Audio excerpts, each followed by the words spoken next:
Assalamualaikum warahmatullahi wabarakatuh. Nama saya Kurota Inidila Azahra, NPM 1957051010 dari kelas A. Di sini saya akan menjelaskan tugas desain dan analisis algoritma. Langsung saja ke video penjelasannya. Yang pertama, algoritma bubble sort. Nah, bubble sort adalah metode pengurutan algoritma dengan cara melakukan penukaran data secara terus-menerus sampai bisa dipastikan dalam suatu iterasi tertentu tidak ada lagi perubahan atau penukaran.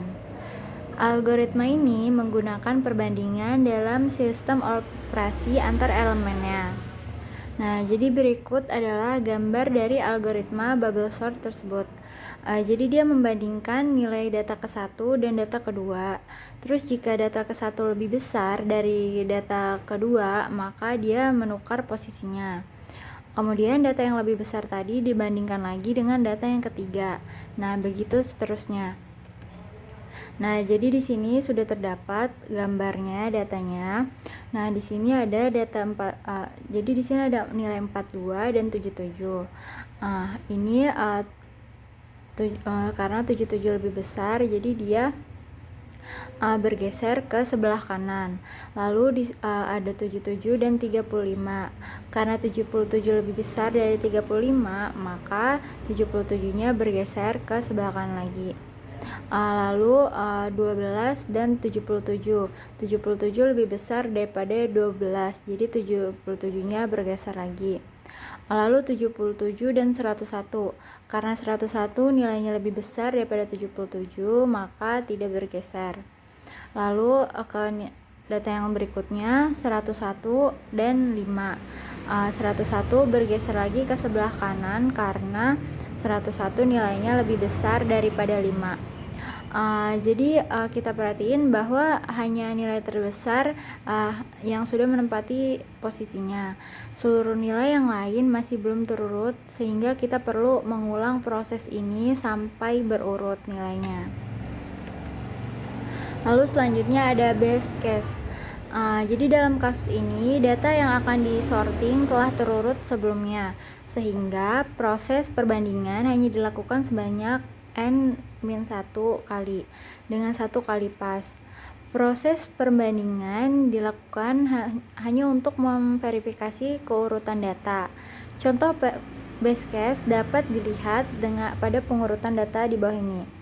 Jadi pas pertama 1, 2, 3, 4 menjadi 1, 2, 3, 4, sama aja yang kedua sama yang ketiganya. Jadi bisa kita lihat nggak ada terjadi pertukaran posisi satu kali pun, sehingga tidak melakukan pas selanjutnya kayak pas kedua, ketiga, dan seterusnya. Perbandingan elemen ini dilakukan sebanyak 3 kali. Jadi 1, 2, 2, 3, 3, 4. Proses perbandingan pada kondisi ini hanya dilakukan sebanyak n-1 kali. Terus persamaan big O yang diperoleh dari proses ini adalah ON. Dengan kata lain, pada kondisi base case ini algoritma bubble sort termasuk pada algoritma yang lancar. Nah, lalu yang selanjutnya adalah worst case. Nah, jadi dalam kasus ini data terkecil pada ujung array, contohnya worst case, dapat dilihat pada perurutan 4, 3, 2, 1 di bawah ini. Nah, jadi pas pertama 4, 3, 2, 1 menjadi 3, 4, 2, 1. 3, 4, 2, 1 menjadi 3, 2, 4, 1. 3, 2, 4, 1 menjadi 3, 2, 1, 4. Nah, lalu percobaan yang kedua, pas kedua 3, 2, 1, 4 menjadi 2, 3, 1, 4. 2, 3, 1, 4 menjadi 2, 1, 3, 4. 2, 1, 3, 4 menjadi 2, 1, 3, 4.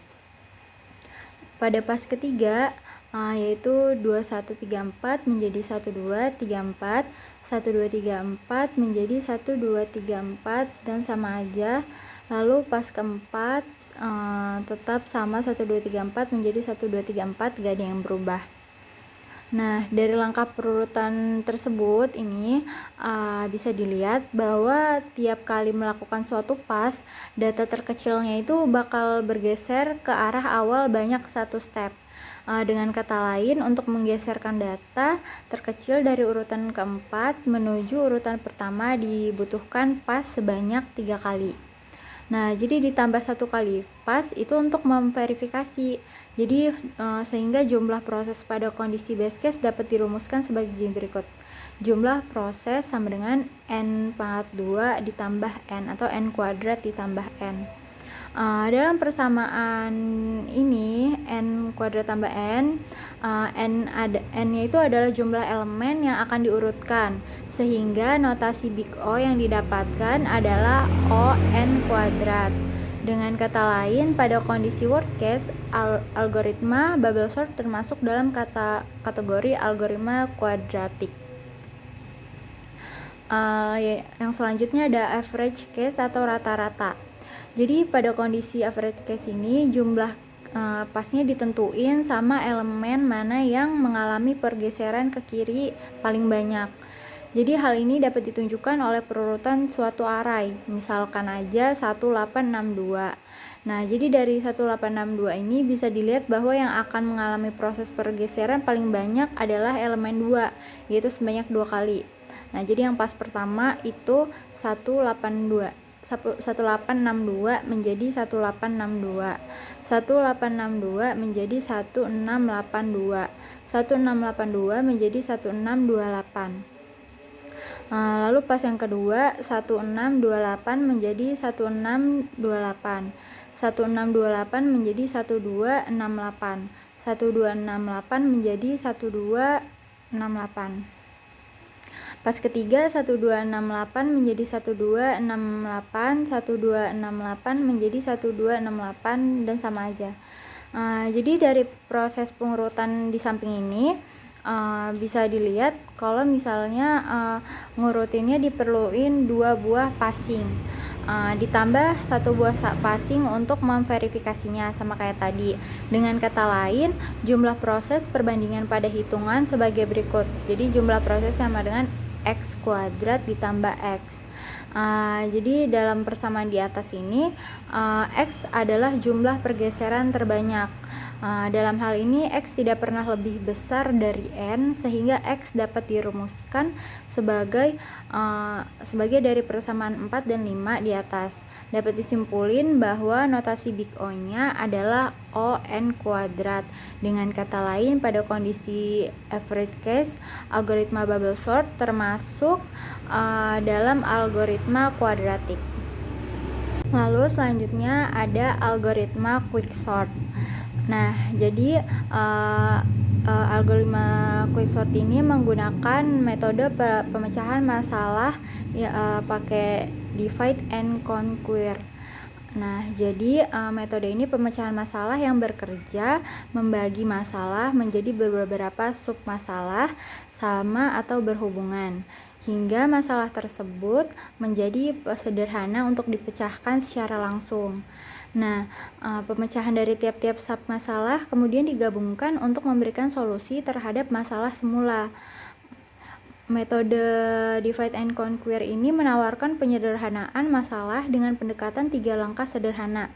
Yang pertama, pembagian masalah menjadi sekecil mungkin, lalu penyelesaian masalah-masalah yang telah dikecilkan, kemudian digabungkan kembali untuk mendapat solusi optimal secara keseluruhan. Khusus quicksort, proses penggabungannya atau combine tidak perlu dilakukan karena sudah terjadi secara alami. Dalam proses penerapannya, metode ini dilakukan secara rekursif, yaitu memanggil dirinya sendiri. Cara pemanggilan ini memanfaatkan mekanisme stack dalam menyimpan data yang sedang diproses. Namun bisa juga versi non-rekursif, yaitu dengan membuat struktur data tertentu yang meniru cara kerja stack. Nah, di sini ada prinsip algoritma quicksort, yaitu bila elemen dalam array kurang dari jumlah tertentu, biasanya itu 2, prosesnya selesai. Lalu ambil sebuah elemen yang berfungsi sebagai poros.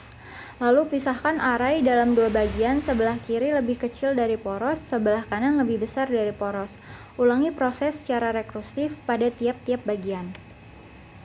Nah, jadi hal penting dari hal algoritma ini adalah bagaimana kita memilih poros dengan tepat secara efisien, mengatur tiap-tiap elemen sehingga tiap elemen kecil lebih dari poros, lebih dari elemen besar dalam kondisi mendekati seimbang.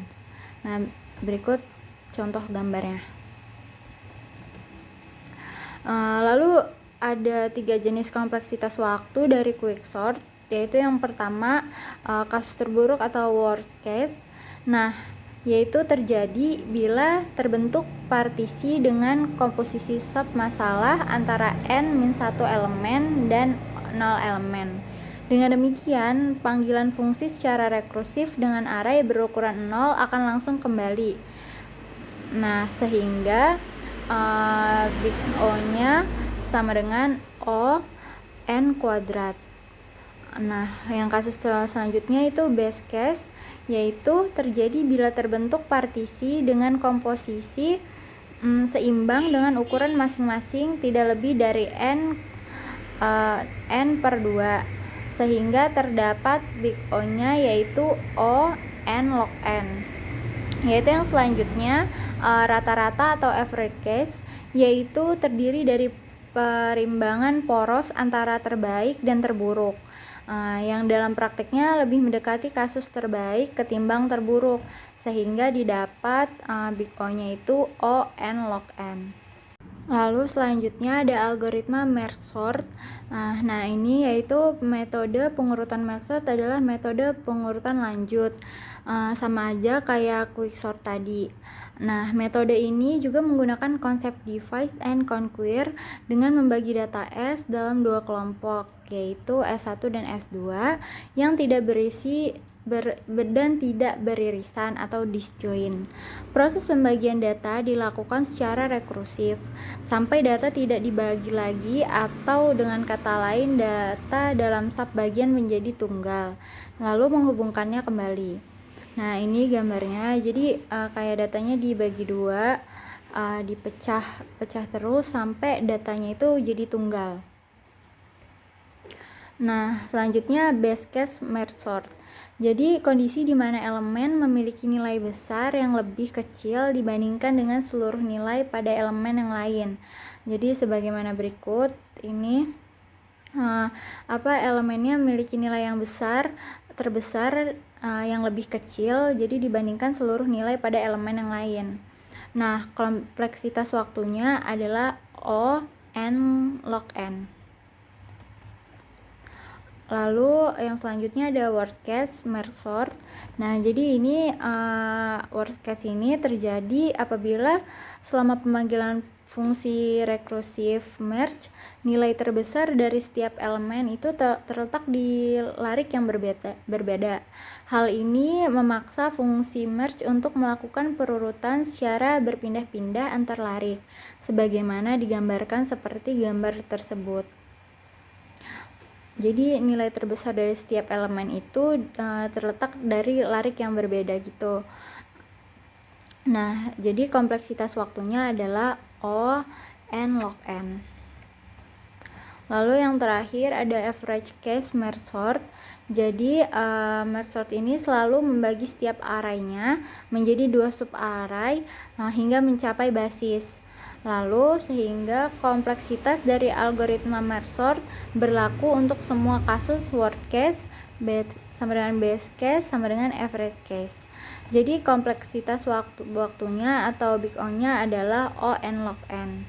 Lalu yang terakhir yaitu urutan kompleksitas algoritma, yaitu dari bubble sort, quicksort, dan merge sort.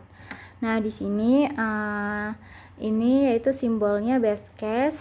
Ini sama antara base case dan worst case. Lalu yang selanjutnya yang ini itu worst case, yang dimana bubble sort ini base case-nya n, lalu worst case-nya n kuadrat. Yang quicksort base case-nya n log n, terus worst case-nya n kuadrat. Lalu merge sort di sini sama antara base case dan worst case and log n. Di sini urutan kompleksitasnya yaitu yang pertama ya pastinya yang bubble sort, yang bubble. Kenapa yang bubble? Karena dia algoritmanya simple, terus mudah untuk diubah menjadi kode, terus definisi terurut terdapat dengan jelas dalam algoritmanya, lalu cocok untuk pengurutan data dengan elemen kecil telah terurut. Lalu yang kedua yaitu quicksort. Jadi quicksort ini secara umum memiliki kompleksitas O n log n. Nah, algoritma yang mudah diterapin pada berbagai bahasa pemrograman dan arsitektur mesin secara efisien. Lalu dalam prakteknya adalah yang tercepat dari berbagai algoritma pengurutan dengan perbandingan seperti merge sort dan heap sort. Lalu dia ini bekerja dengan baik pada berbagai jenis input data seperti angka dan karakter. Lalu yang terakhir merge sort.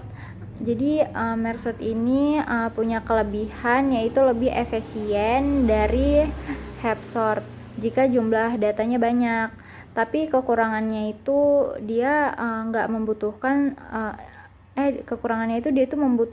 setidaknya ruang atau memori 2 kali lebih besar karena dilakukannya itu secara rekursif. Sekian penjelasan video tugas desain dan analisis algoritma dari saya. Mohon maaf bila banyak kurangnya. Saya akhiri. Wassalamualaikum warahmatullahi wabarakatuh.